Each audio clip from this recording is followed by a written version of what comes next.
Hello guys, good morning all of you and welcome back to our channel again. हम discuss कर रहे थे last class में physical world and measurement, जो कि पहला और दूसरा चैप्टर मैंने साथ में आपको पढ़ाया है। वो चैप्टर ऑलमोस्ट आपकी कंप्लीट हो चुका है। पहले चैप्टर में आपके कुछ जनरल ओवरव्यू ऑफ फिज़िक्स दे रखा है कि फ़िज़िक्स क्या है और प्रकृति में कुछ 4 मूल बल होते हैं उसके बारे में, और हमारी डेली लाइफ में फ़िज़िक्स का जो इम्पोर्टेंस है उसके साथ ही फ़िज़िक्स के कुछ लॉज वगैरह के बारे में भी डिस्कशन कर रखा है। तो वो दोनों ही चैप्टर अपन ऑलमोस्ट कंप्लीट कर चुके हैं।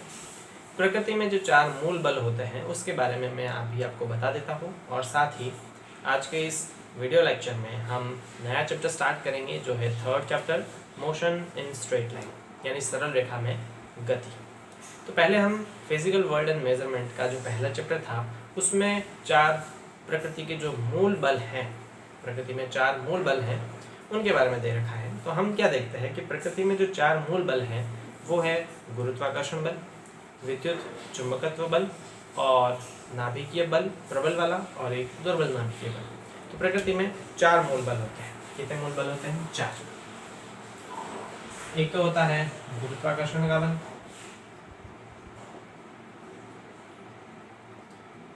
एक होता है विद्युत चुंबकीय बल,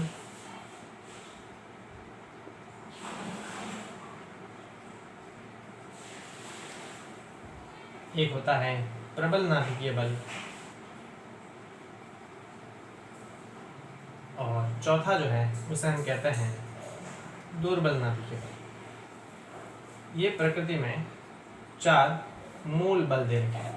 एग्जाम में मोस्टली 1 नंबर में अगर क्वेश्चन पूछेगा तो ये पूछ लेता है कि प्रकृति में 4 मूल बल कौन कौन से होते हैं। अब देखिए, गुरुत्वाकर्षण जो बल है गाइस, गुरुत्वाकर्षण बल बेसिकली किन के बीच में लगता है? गुरुत्वाकर्षण बल बेसिकली ब्रह्मांड के प्रत्येक कणों के बीच में लगता है। ब्रह्मांड में जितने कण उपस्थित हैं उन सभी कणों के मध्य ये गुरुत्वाकर्षण का बल लगता है, यानी ये सार्वत्रिक है, हर जगह लगता है। और गुरुत्वाकर्षण बल किन के बीच में लगता है अगर हम ये बात करें तो गुरुत्वाकर्षण बल मुख्य रूप से द्रव्यमानों के मध्य लगता है। किन के बीच में लगता है? द्रव्यमानों के बीच में, यानी मास के बीच में लगता है। सेकेंड बात, ये हमेशा आकर्षण प्रकृति का होता है। किस प्रकृति का होता है? आकर्षण, यानी कि गुरुत्वाकर्षण बल हमेशा द्रव्यमानों के बीच में लगता है और इसकी प्रकृति आकर्षण होती है। 2 कण सदैव एक दूसरे को आकर्षित करते हैं, ये गुरुत्वाकर्षण बल द्वारा होता है। ठीक है, इसके बारे में हमारे 11th के चैप्टर में हम डीप डिस्कशन करेंगे। आगे वाले लेसन में इसका पूरा डिटेल में स्टडी दे रखी है, तो हम उसके बारे में डिटेल में बात वहाँ पे करेंगे। फिलहाल केवल हम ये बात कर रहे हैं कि गुरुत्वाकर्षण इसीलिए द्रव्यमान के बीच में लगता है और इसकी प्रकृति आकर्षण प्रकृति होती है। विद्युत चुंबकीय बल बेसिकली क्या? तो देखिए, विद्युत चुंबकीय बल आवेशित कणों के बीच में लगने वाले बल को विद्युत चुंबकीय बल कहते हैं। जब भी आवेशित कण एक दूसरे से कुछ दूरी पर उपस्थित होते हैं तो उनके बीच में या तो आकर्षण बल लगता है या प्रतिकर्षण बल लगता है। तो आवेशित कणों के मध्य जो बल लगता है उसे हम विद्युत चुंबकीय बल कहते हैं। अब इसे विद्युत चुंबकीय बल ही क्यों कहते हैं?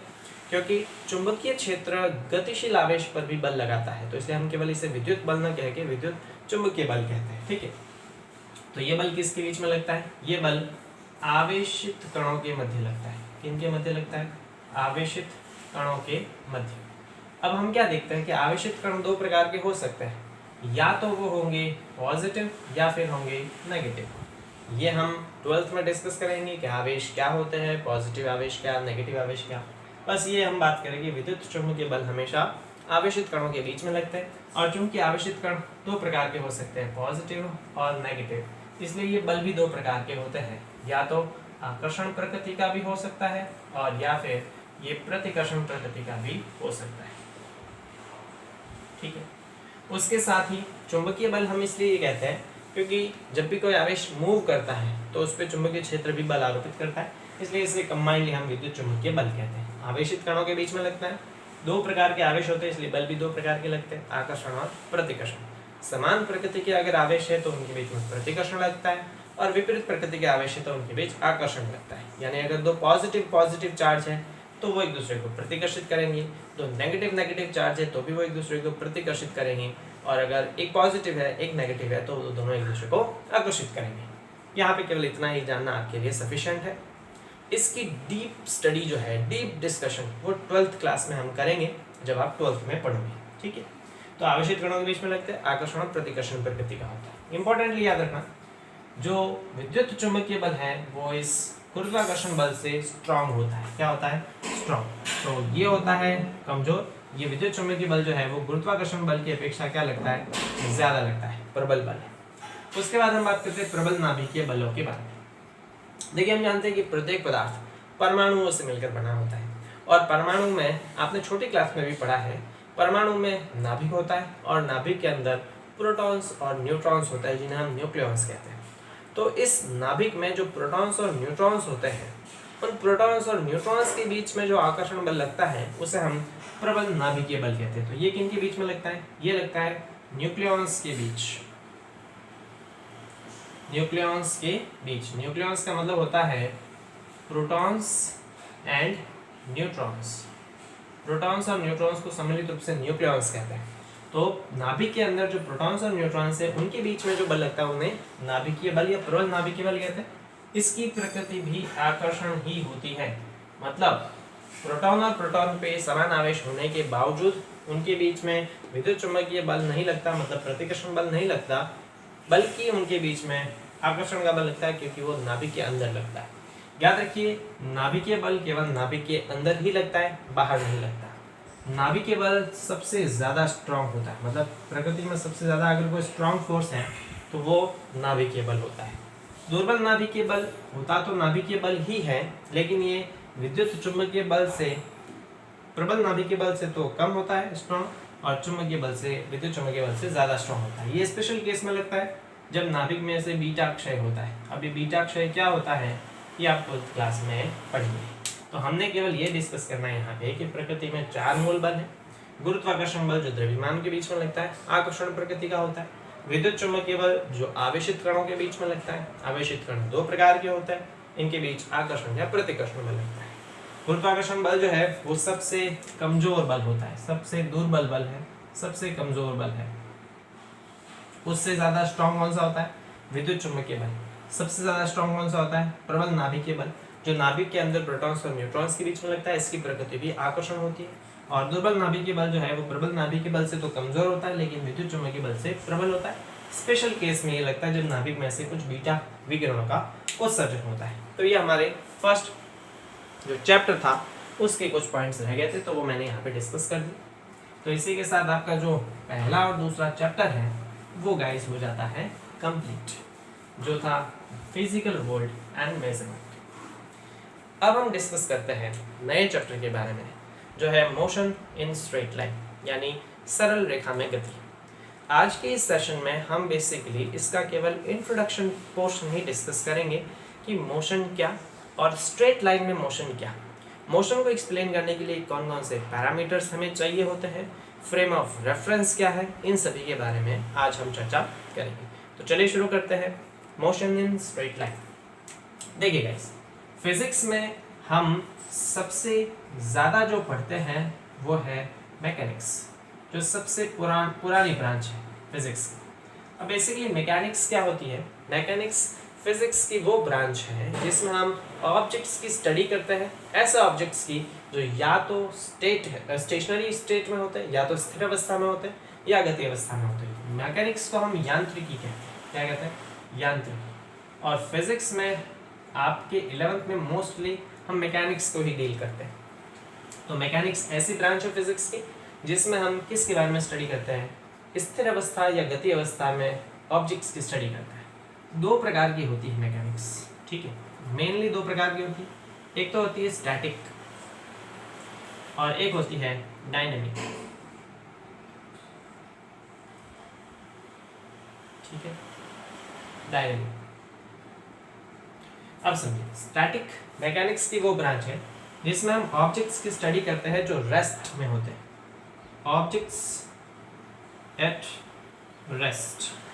मैकेनिक्स की वो ब्रांच जिसमें हम ऐसे ऑब्जेक्ट्स की स्टडी करते हैं, ऐसे कणों का अध्ययन करते हैं जो कि स्थिर अवस्था में होते हैं, रेस्ट में होते हैं, उस ब्रांच को हम स्टैटिक कहते हैं। हम फिलहाल इसको यहाँ पे डील नहीं करेंगे, आगे वाले चैप्टर में इसके बारे में डिस्कशन करेंगे। दूसरी जो ब्रांच है वो है मैकेनिक्स। मैकेनिक्स का जो दूसरी ब्रांच है वो है डायनेमिक।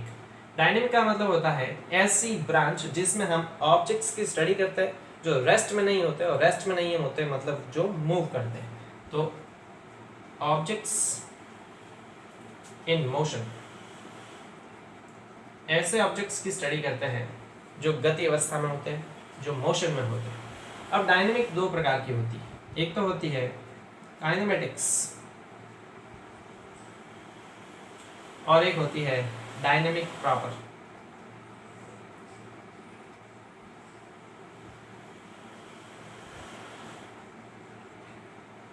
ठीक, काइनेमेटिक्स डायनेमिक की वो ब्रांच है जिसमें हम ऑब्जेक्ट्स की मोशन की स्टडी करते हैं, लेकिन मोशन क्यों हो रहा है उसके बारे में स्टडी नहीं करते। तो इसमें हम किसकी स्टडी करते हैं? Study of motion, not the causes.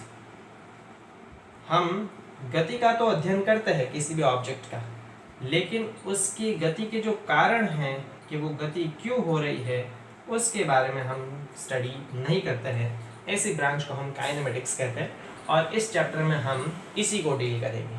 दूसरी जो आती है डायनेमिक प्रॉपर, उसमें हम क्या स्टडी करते हैं? उसमें हम स्टडी ऑफ मोशन करते हैं, ऑब्जेक्ट्स की गति का अध्ययन करते हैं विद इट्स कॉजेस, और उस गति के कारणों का भी अध्ययन करते हैं।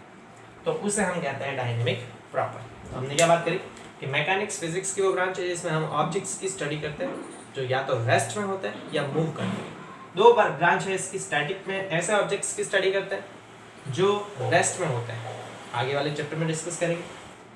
डायनेमिक वो ब्रांच है जिसमें हम मोशन की स्टडी करते हैं, ऐसे ऑब्जेक्ट्स जो मूव कर रहे हैं उसकी स्टडी हम डायनेमिक में करते हैं।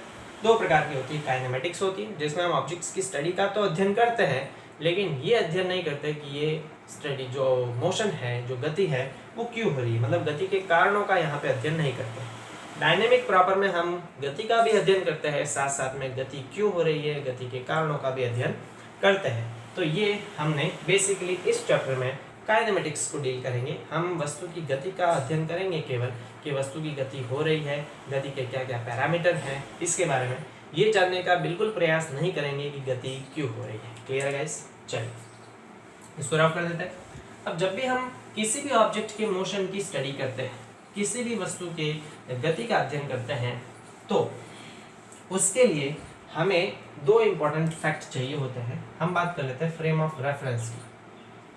फ्रेम ऑफ रेफरेंस यानी कि निर्देश तंत्र।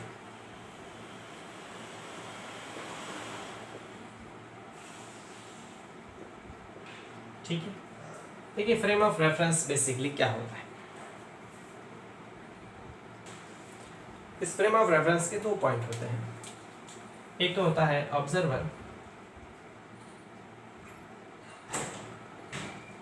और एक होता है कोऑर्डिनेट सिस्टम।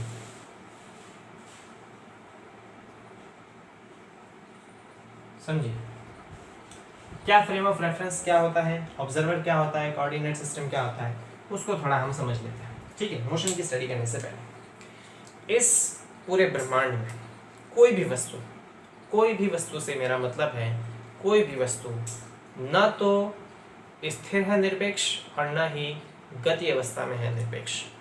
यानी प्रत्येक वस्तु हर एक दूसरी वस्तु के सापेक्ष या तो स्थिर हो सकती है या गति अवस्था में हो सकती है। निरपेक्ष रूप से वो न तो गति कर सकती है और न ही स्थिर हो सकती है। प्रत्येक वस्तु किसी दूसरी वस्तु के सापेक्ष ही स्थिर हो सकती है या गति कर सकती है। निरपेक्ष रूप से न तो स्थिर हो सकती है और न ही गति कर सकती है। मेरी बात समझिए। जैसे अगर हम ये कहें कि किसी टेबल पे कोई बुक रखी, तो हम क्या कहेंगे कि बुक स्थिर अवस्था है। लेकिन हम कहना क्या चाहते हैं, हम ये कहना चाहते हैं कि बुक टेबल के रेस्पेक्ट में, टेबल के रेफरेंस में स्थिर है। अगर उसी बुक को मैं चंद्रमा पे जाके देखूं तो वो बुक गति अवस्था में होगी, है ना। यानी जब हम पृथ्वी पर उपस्थित होकर उस बुक को देख रहे हैं तो हमें वो स्थिर दिख रही है, लेकिन जब हम चंद्रमा पे जाके उसी बुक को देखेंगे तो वो बुक गति करती हुई महसूस होगी, क्योंकि पृथ्वी भी घूम रही है तो उसके साथ टेबल भी घूमेगा और टेबल के साथ बुक भी घूमेगी। यानी जब हम ऑब्जर्वर को चेंज करते हैं, मैं जब यहाँ पे रह के उस बुक को देख रहा था तो हमें वो बुक स्थिर दिख रही थी, और जैसे ही मैंने अपनी पोजीशन चेंज कर दी, मैं जब चंद्रमा पे चला गया उसके बाद उस बुक को देखता हूँ तो वो बुक स्थिर नहीं होकर गति अवस्था में आ जाती। सिमिलरली अगर हम बात करें दो ट्रेन्स की, एक ट्रेन में दो व्यक्ति बैठे हैं ए और बी जो ट्रेन के अंदर है, और एक तीसरा व्यक्ति है सी जो ट्रेन के बाहर है, और ट्रेन चल रही है। तो ए और बी दोनों ट्रेन में एक दूसरे के सामने बैठे हैं, तो दोनों एक दूसरे के सापेक्ष तो स्थिर हैं, लेकिन दोनों जो बाहर व्यक्ति खड़ा है सी, उन व्यक्ति के सापेक्ष दोनों गति कर रहे हैं। तो कहने का ये मतलब है कि जब हम किसी भी ऑब्जेक्ट की स्टडी करते हैं, किसी भी ऑब्जेक्ट के मोशन की स्टडी करते हैं, उसकी गति का अध्ययन करते हैं, तो हमेशा हमें कोई रेफरेंस पॉइंट चाहिए होता है जिसके सापेक्ष हम उस वस्तु की गति का अध्ययन कर सकें। तो उसी रेफरेंस को हम फ्रेम ऑफ रेफरेंस कहते हैं। यानी किसी भी ऑब्जेक्ट की मोशन की स्टडी के लिए जिस निकाय की आवश्यकता होती है, जिस सिस्टम की आवश्यकता होती है, उसे हम फ्रेम ऑफ रेफरेंस कहते हैं, उसे हम निर्देश तंत्र कहते हैं। क्लियर है? अब इस निर्देश तंत्र में दो पार्ट होते हैं, एक होता है ऑब्जर्वर, एक होता है कोऑर्डिनेशन सिस्टम। समझिए इसको, फ्रेम ऑफ रेफरेंस में ऑब्जर्वर और कोऑर्डिनेशन सिस्टम क्या है। फर्ज कीजिए कि यहाँ पे कोई एक पॉइंट है P, ठीक है, एक पॉइंट है P। अब इस पॉइंट की स्थिति आप बता सकते हो क्या? ये पॉइंट की क्या स्थिति है? नहीं बता सकते। इस पॉइंट की स्थिति जब हम बता ही नहीं सकते तो इसके मोशन की स्टडी करना तो पॉसिबल ही नहीं है।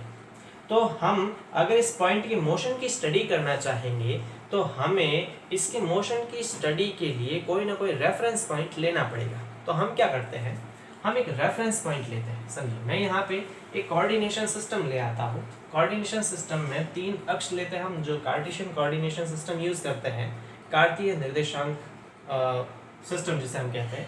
उसमें 3 अक्ष होती है, एक्स, वाई और जेड, जो तीनों एक दूसरे के लंबवत होती है। तो मैं क्या करता हूँ, यहाँ पे कोऑर्डिनेशन सिस्टम बना देता हूँ, समझना आराम से। तो मैं यहाँ पे कोऑर्डिनेशन सिस्टम बना देता हूँ, right handed Cartesian coordination system में ले रहा हूँ, जहाँ पे ये एक्स अक्ष है, ये वाई अक्ष है और ये जेड अक्ष है।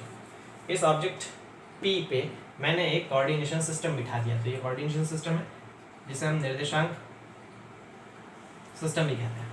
अब ये तीनों अक्ष जहाँ पे कट करती है, लंबवत अक्ष है, तीनों अक्ष जहाँ पे कट करती हैं, उस बिंदु को हम मूल बिंदु कहते हैं। क्या कहते हैं? मूल बिंदु। और इस बिंदु पे मैं कोई ऑब्जर्वर बिठा देता हूँ। मान लेते हैं इस बिंदु पर मैंने एक ऑब्जर्वर बिठा दिया इस तरह से। अब इस ऑब्जर्वर के सापेक्ष मैं इस पॉइंट P के मोशन की स्टडी कर सकता हूँ। जैसे मैंने यहाँ पे इस बिंदु पर एक कोऑर्डिनेशन सिस्टम लगा दिया, वैसे इस पॉइंट को कोऑर्डिनेट मिल जाएंगे। कौन कौन से कोऑर्डिनेट मिलेंगे? एक्स, वाई और जेड। यानी कि इसकी एक्स अक्ष से दूरी हमें पता होगी, फिर हम वाई अक्ष से इसकी दूरी और जेड अक्ष से इसकी दूरी हमें पता होगी। तो ये एक्स, वाई और जेड जो है वो इसके कोऑर्डिनेट कहलाते हैं, इसके निर्देशांक कहलाते हैं, जो इस रेफरेंस पॉइंट के सापेक्ष इसकी स्थिति को व्यक्त कर सकते हैं। तो जैसे मैंने यहाँ पे कोऑर्डिनेशन सिस्टम लाया तो इसकी स्थिति हमें पता चल गई। अब यहाँ पे ऑब्जर्वर है और ये बिंदु जो है अब यहाँ से अगर मूव करता है तो होगा क्या? अगर ये बिंदु मूव करता है तो या तो इसके x या फिर y या फिर z निर्देशांक में परिवर्तन होगा। तो अगर x, y और z निर्देशांक में से किसी एक निर्देशांक में भी परिवर्तन होता है तो हम ये कहेंगे कि ये ऑब्जेक्ट क्या कर रहा है? मूव कर रहा है, मतलब मोशन में है। और अगर समय के साथ इसके इन कोऑर्डिनेट में कोई चेंज नहीं आता है तो हम ये कहेंगे कि ये ऑब्जेक्ट जो है वो स्टेशनरी स्टेट में है। तो निर्देशांक तंत्र या फ्रेम ऑफ रेफरेंस क्या होता है कि किसी भी ऑब्जेक्ट की स्टडी को अगर हमें अध्ययन करना है तो हमें कोई ना कोई एक रेफरेंस पॉइंट चाहिए। तो उस रेफरेंस पूरे सिस्टम को हम फ्रेम ऑफ रेफरेंस कहते हैं। फ्रेम ऑफ रेफरेंस में एक ऑब्जर्वर होता है जिसके सापेक्ष हमें उस ऑब्जेक्ट की स्टडी करनी होती है, उसे ऑब्जर्वर कहते हैं। तो यहाँ पे मूल बिंदु जो है उसे हम ऑब्जर्वर मानते हैं, वहाँ से ही हम उस ऑब्जेक्ट के मोशन के सारी कैलकुलेशन करते हैं, तो इसे हम ऑब्जर्वर कहते हैं। दूसरा कोऑर्डिनेशन सिस्टम, जहाँ पे 3 अक्ष का एक कोऑर्डिनेशन सिस्टम अपन यूज़ करता है, जिसे हम कहते हैं कार्तीय निर्देशांक, ठीक है, सिस्टम या फिर कार्टेशियन कोऑर्डिनेट सिस्टम। अब इस पूरे फ्रेम ऑफ रेफरेंस में हम एक घड़ी रख देते हैं और उस घड़ी के सहायता से हम समय के सापेक्ष इसकी स्थिति में होने वाले परिवर्तन का अध्ययन कर सकते हैं। तो फ्रेम ऑफ रेफरेंस बेसिकली क्या, किसी भी ऑब्जेक्ट की स्टडी के लिए, उसके मोशन की स्टडी के लिए जो निकाय यूज होता है, जिसके रेफरेंस में हम ऑब्जेक्ट की स्टडी को डील कर सकते हैं, अध्ययन कर सकते हैं, उसे हम फ्रेम ऑफ रेफरेंस कहते हैं। अब हम बात कर लेते हैं कि मोशन क्या होता है। तो समझिए, अगर इस पॉइंट P के जो निर्देशांक है x, y और z समय के साथ नहीं बदलते हैं, मतलब t बराबर 0 सेकेंड पर भी इसके निर्देशांक x, y और z थे, t बराबर 2 सेकेंड पर यानी कि 2 सेकेंड बाद भी इसके निर्देशांक यही हैं, t बराबर 5 सेकेंड यानी 5 सेकेंड पर भी इसके निर्देशांक यही है। तो इसका मतलब समय के साथ इसके निर्देशांक में कोई परिवर्तन नहीं हो रहा है, और निर्देशांक में परिवर्तन नहीं हो रहा है मतलब इसकी स्थिति में कोई परिवर्तन नहीं हो रहा है। तो अगर किसी भी वस्तु की स्थिति में समय के साथ कोई परिवर्तन ना हो, इसका मतलब वो वस्तु गति नहीं कर रही है, वो विरामावस्था में होती है। तो हम विरामावस्था की डेफिनेशन किस प्रकार से दे सकते हैं? विरामावस्था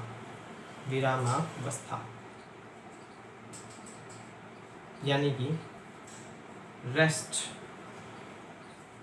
पोजीशन। यदि समय के साथ किसी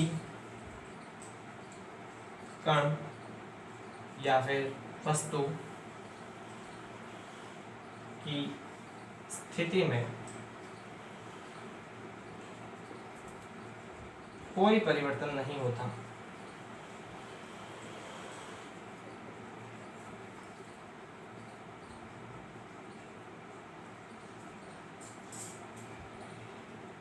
तो कण विरामावस्था में कहलाता है।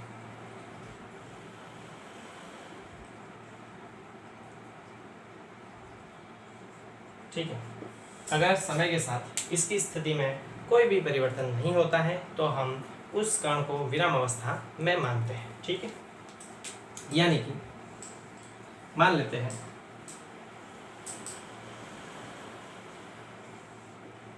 कि ये कोई ऑब्जेक्ट है जो t बराबर 0 सेकेंड पर बिंदु A पर है।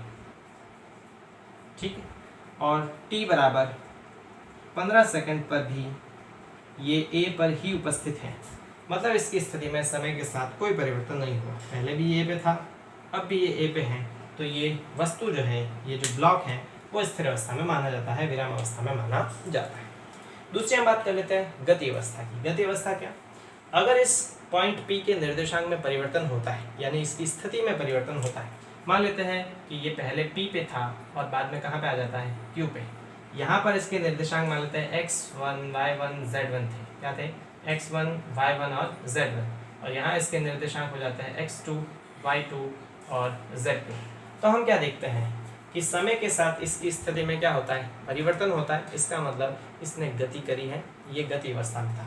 यानी यहाँ पर मैं एग्जांपल लूँ तो किस तरह से, t बराबर 0 सेकेंड पर मान लेते हैं ये A पे था और कुछ देर बाद ये कहाँ पे आ जाता है? B पे आ जाता है। ठीक है, ये पोजीशन है B पर। ये t बराबर 0 सेकेंड और ये t बराबर 5 सेकेंड। तो हम देखते हैं कि t बराबर 0 सेकेंड पर इसकी स्थिति अलग थी, t बराबर 5 सेकेंड पर इसकी स्थिति अलग है। मतलब समय के साथ इसकी स्थिति में क्या हो गया? परिवर्तन हुआ, मतलब ये गति अवस्था में था, इसने मूव किया। तो हम गति अवस्था की किस प्रकार से डेफिनेशन दे सकते हैं? गति की डेफिनेशन किस प्रकार से होगी?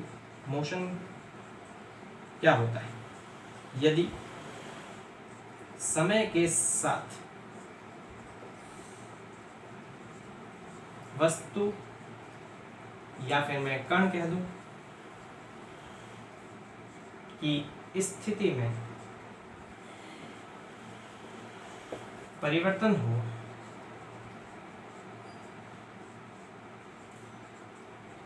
तो यह वस्तु गति अवस्था में कहलाती है।